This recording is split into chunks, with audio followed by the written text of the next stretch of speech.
다정낭독.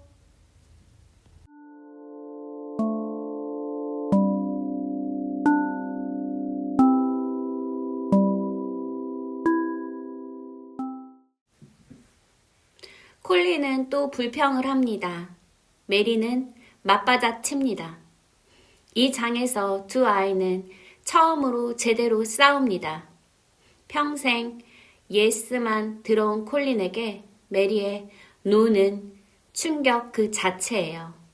그런데도 신기하게 아무도 해주지 못했던 그 한마디가 콜린에게는 가장 필요한 말이었을지도 모릅니다. 콜린도 성장하기 시작해요. 16장. 싫어. 메리가 말했다. 그날 아침 할 일이 아주 많았고 메리는 집에 늦게 돌아왔다. 다시 일하러 가고 싶은 마음이 너무 커서 끝까지 콜린을 까맣게 잊고 있었다. 콜린한테 아직 못 간다고 전해줘. 메리가 마사에게 말했다. 정원에서 아주 바쁘거든. 마사가 조금은 겁먹은 표정을 지었다. 아이고 메리 아가씨. 마사가 말했다. 그 말을 전하면 콜린 기분이 완전히 상할 수도 있어요. 하지만 메리는 다른 사람들만큼 콜린을 무서워하지 않았고 자기를 희생하는 성격도 아니었다. 어쩔 수 없어. 메리가 대답했다. 다콘이 기다리고 있거든? 그리고 달려나갔다. 오후는 아침보다 더 사랑스럽고 더 바빴다. 이미 정원의 잡초들을 거의 다 뽑았고 대부분의 장미와 나무는 가지치기를 하거나 주변에 파놓았다. 다콘이 자기 삽을 가져왔고 메리에게 도구를 쓰는 법을 가르쳐 주어서 봄이 끝나기 전에 자라나는 것들의 무성한 세계가 되리라는 것이 분명해졌다. 이제 이 사랑스러운 야생의 장소가 정원사의 정원이 될 것 같지는 않았다. 머리 위로 사과꽃이랑 벚꽃이 필 거야. 다콘이 온 힘을 다해 일하며 말했다. 벽을 따라 복숭아랑 자두나무가 꽃을 피울 거고 잔디는 꽃을 양탄자가 될 거야. 작은 여우와 까마귀도 둘만큼이나 행복하고 바빴고 울새와 작은 번개처럼 왔다 갔다 날아다녔다. 가끔 까마귀가 검은 날개를 퍼덕이고 공원의 나무 꼭대기 너머로 높이 날아갔다. 돌아와서는 다콘 근처에 앉아 여러 번 깍 울었는데 마치 자기 모험담을 이야기하는 것 같았고 다콘은 울새에게 한 것처럼 까마귀에게도 말을 걸었다. 한 번은 다콘이 너무 바빠서 바로 대답하지 않자 수트가 어깨 위로 날아와 큰 부리로 귀를 살짝 잡아당겼다. 메리가 좀 쉬고 싶을 때면 다콘이 나무 아래 함께 앉았고 한 번은 주머니에서 피리를 꺼내 부드럽고 이상하고 작은 곡을 불었더니 벽 위에 다람쥐 2마리가 나타나 바라보며 들었다. 전보다 많이 튼튼해졌어. 다콘이 메리가 파는 것을 바라보며 말했다. 확실히 달라 보이기 시작했어. 메리는 운동과 기분 좋음에 빛나고 있었다. 매일매일 점점 더 살이 찌고 있어. 메리가 아주 의기양양하게 말했다. 메들록 부인이 더 큰 옷을 구해줘야 할 것 같아. 마사가 머리카락도 더 풍성해지고 있다고 해. 전처럼 밋밋하고 가늘지 않아. 둘이 헤어질 때 해가 지기 시작하며 나무 아래로 깊은 황금빛 햇살을 비스듬히 보내고 있었다. 내일도 좋은 날씨일 거야. 다콘이 말했다. 해 뜨는 시간에 일하고 있을게. 나도 그럴 거야. 메리가 말했다. 메리는 발을 움직일 수 있는 한 가장 빨리 집으로 달려갔다. 콜린에게 다콘의 여우새끼와 까마귀에 대해 봄이 무슨 일을 해왔는지 이야기해 주고 싶었다. 콜린이 분명 듣고 싶어 할 것이었다. 그래서 방문을 열었을 때 마사가 서글픈 얼굴로 서서 기다리고 있는 것을 보았다. 별로 유쾌하지 않았다. 무슨 일이야? 메리가 물었다. 못 간다고 했을 때 콜린이 뭐라고 했어? 아이고, 마사가 말했다. 가셨으면 좋았을 텐데 하마터면 발작을 일으킬 뻔했어요. 오후 내내 콜린을 진정시키느라 모두 난리였어요. 계속 시계만 보고 있었거든요. 메리의 입술이 꽉 다물어졌다. 메리는 콜린만큼이나 다른 사람을 배려하는 데 익숙하지 않았다. 심술궂은 소년이 자기가 가장 좋아하는 일을 방해해야 할 이유는 없었다. 아프고 신경이 예민한 사람들의 딱한 처지에 대해 그들의 감정을 조절하지 못하고 다른 사람까지 아프고 신경질적으로 만들 필요가 없다는 사실까지도 메리는 아무것도 몰랐다. 메리는 인도에서 두통이 있을 때면 다른 사람들도 전부 두통이나 그만큼 나쁜 것을 앓도록 최선을 다해 못되게 굴었다. 그때는 자기가 옳다고 느꼈다. 하지만 물론 지금은 콜린이 완전히 잘못이라고 느꼈다. 콜린의 방에 들어갔을 때 콜린은 소파에 있지 않았다.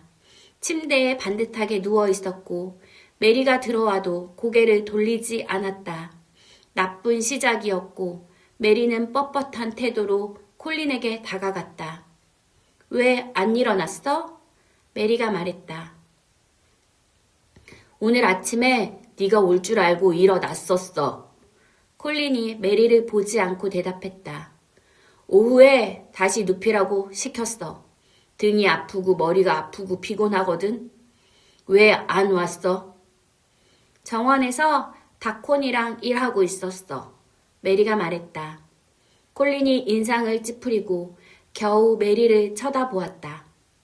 나한테 이야기하러 오는 대신 그 애한테 가서 붙어 있을 거면 그 애를 여기 못 오게 할 거야. 콜린이 말했다. 메리가 엄청난 분노에 휩싸였다. 메리는 소리를 내지 않고도 분노에 휩싸일 수 있었다. 그저 시큼해지고 완고해지며 무슨 일이 일어나든 상관하지 않았다. 다콘을 쫓아내면 이 방에 다시는 안 올 거야. 메리가 쏘아 붙였다. 내가 원하면 와야 해. 콜린이 말했다. 싫어! 메리가 말했다. 시킬 거야. 콜린이 말했다. 끌고 오라고 할 거야. 그래, 라자나리. 메리가 맹렬하게 말했다. 끌고 올 수는 있겠지만 데려온다고 말을 시킬 수는 없어. 앉아서 이를 악물고 아무것도 말 안 해줄 거야. 쳐다보지도 않을 거야. 바닥만 볼 거야. 서로를 노려보는 둘은 참으로 다정한 한 쌍이었다. 둘이 거리의 소년이었다면 서로에게 달려들어 뒹굴며 주먹 다짐을 했을 것이다. 실제로는 그 다음으로 비슷한 짓을 했다. 넌 이기적이야. 콜린이 소리쳤다. 넌 뭔데? 메리가 말했다. 이기적인 사람들은 항상 그런 말을 해.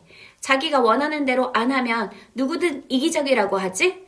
넌 나보다 더 이기적이야. 내가 본 사람 중 가장 이기적인 남자아이야. 아니야. 콜린이 쏘아붙였다. 너의 소중한 다컷만큼 이기적이진 않아. 내가 혼자인 걸 알면서 너를 흙에서 놀게 하잖아. 이기적인 건 그 애라고. 메리의 눈에서 불이 번쩍 였다. 다커는 세상에 있는 어떤 남자아이보다 좋아. 메리가 말했다. 다커는 천사 같아. 좀 바보같이 들릴 수 있었지만 상관없었다. 참 좋은 천사네. 콜린이 사납게 비웃었다. 황야에서 온 평범한 오두막 소년이잖아. 평범한 라자보다 나아. 메리가 쏘아붙었다. 1000배는 나아. 메리가 둘 중 강한 아이였기에 이기기 시작하고 있었다. 사실은 콜린이 태어나서 자기 같은 상대와 싸워본 적이 한 번도 없었고 전체적으로 봤을 때 꽤 좋은 일이었다.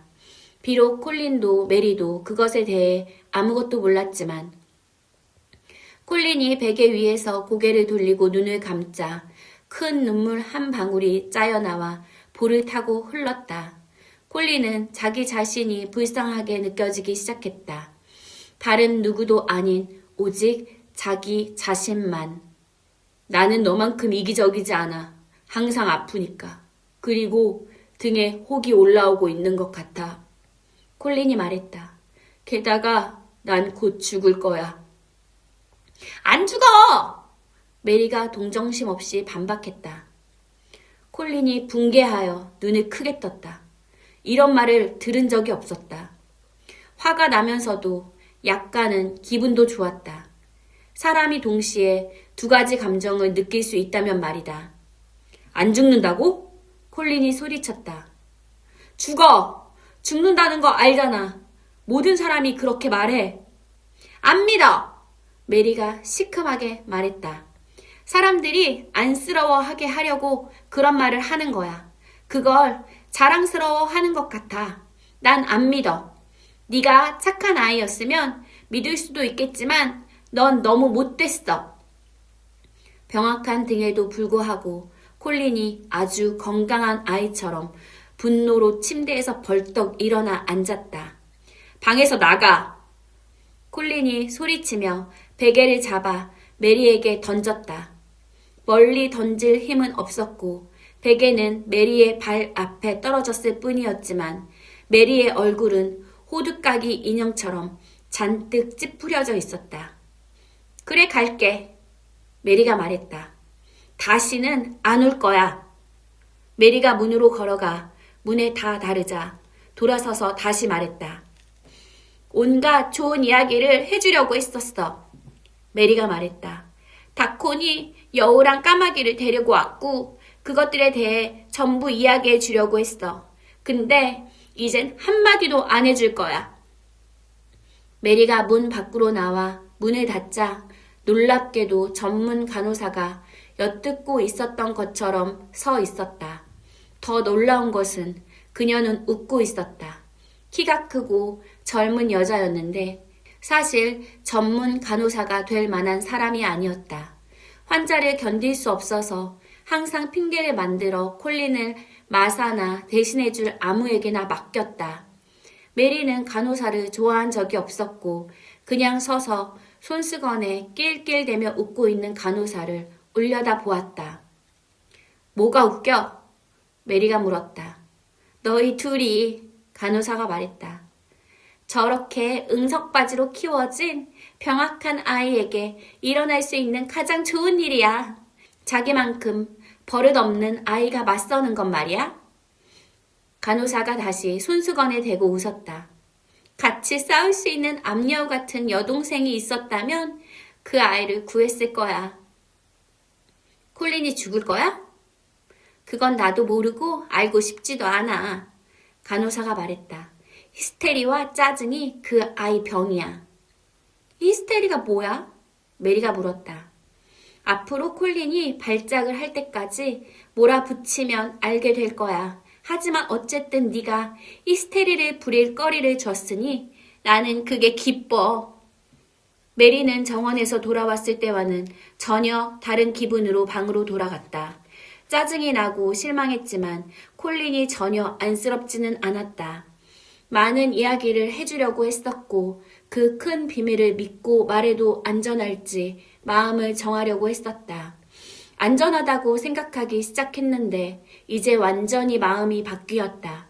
절대 말해주지 않을 거야. 콜린은 방에 처박혀서 신선한 공기도 쐬지 못하고 원하면 죽어도 좋아. 너무 시큼하고 가차없는 기분이 들어서 몇 분간은 다콘도 세상을 덮어오는 초록 베일도 황야에서 불어오는 부드러운 바람도 잊어버렸다. 마사가 기다리고 있었는데 얼굴의 걱정이 일시적으로 관심과 호기심으로 바뀌어 있었다. 탁자 위에 나무 상자가 있었고 뚜껑이 열려 있어 깔끔한 꾸러미로 가득 찬 것이 보였다. 크레이븐 씨가 아가씨한테 보내신 거예요. 마사가 말했다. 그림책이 들어있는 것 같아요. 메리는 크레이븐 씨 방에 갔던 날 물었던 것을 떠올렸다. 원하는 것이 있느냐?